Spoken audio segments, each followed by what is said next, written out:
Hello everybody and welcome. This is Sister Mary with Homesteading Haven and we're going to make a pot of chili. Right now this is the last pack of deer meat that we've got, so it's already been browned. Yes, you can use ground deer meat just like you do hamburger meat. So a few videos back I think you would have seen like a hamburger steak, but it was a deer steak. This is deer meat but deer chili, however you want to say it. That's what we've got in our pot, and we've got some minced onion already in there. I didn't have any fresh onion. I had already used it all. I was like, oh man, but it's all right. And we've got some bell peppers that have already cooked down. So it's going to be a pretty quick video. We've got some diced tomatoes that's going to go right in on top of there. We've also got a can of the diced tomatoes with the green chilies. Leave the juice in it. And then we're going to be adding 3 cans of chili beans.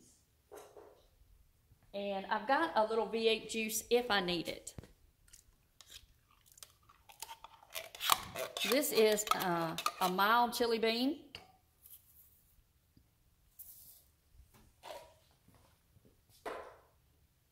And, you know, I really like this time of year when it gets cold and you're going to use your wood stove anyway. I was doing some chores upstairs and it was just so nice to put the meat in. Come down, throw a piece of wood or two in the wood stove and go back upstairs and keep doing my work. But have my meat on cooking, and I could just smell it as I was doing my afternoon chores upstairs that I needed to get done.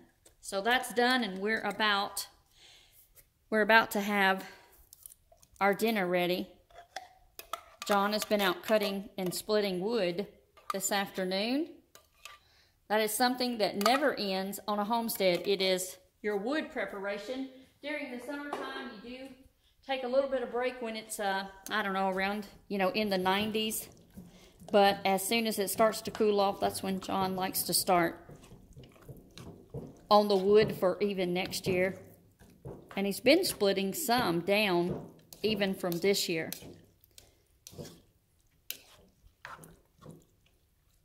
I'm going to try to bring you a video probably tomorrow or the next day, as soon as we can. There is a man that goes to a mill here where we live in Tennessee, and he will sell you a truckload of that block wood that they cut off, those pieces.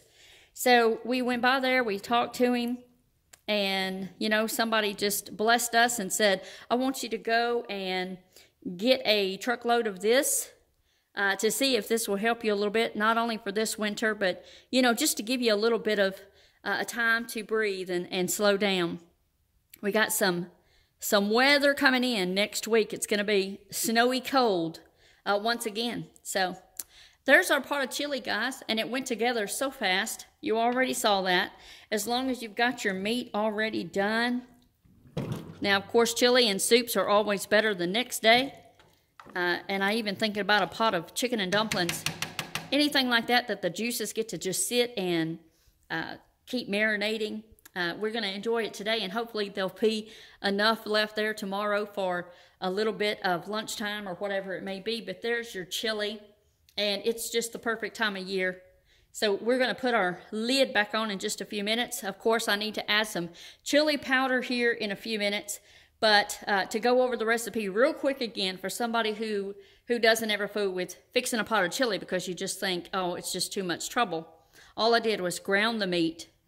Put some minced onion because I didn't have any fresh onion. But if you did have your fresh onion, let it be cooking at the same time as your meat and your bell pepper. You don't have to put bell pepper in it if you don't want to, but we like bell pepper, so it's in it. And we did 3 cans of the mild chili beans with sauce. And we've got a can of diced tomatoes with the green chilies, and then a can of diced tomatoes. And add your chili powder to your liking, and that is it. And I do have a can, like I said, of V8. If I want it, I'll just add that in just a little bit. But any tomato juice at all. And sometimes we like a noodle in it, but tonight I'm not going to do that. We're just going to eat it this way over some crackers. And, you know, maybe top it with some cheese and some sour cream. And all of it's all good. Amen. It's good. And I think about even tomorrow, man, I could have a baked potato and have a little bit of chili to go over that baked potato. Now, let's see if we can get you down for a better look. That's what's for dinner. A good old pot of chili. And it's been cooked on this Wonderwood stove. God bless you. And everybody have a great day. Until next time, this has been Sister Mary with Homesteading Haven.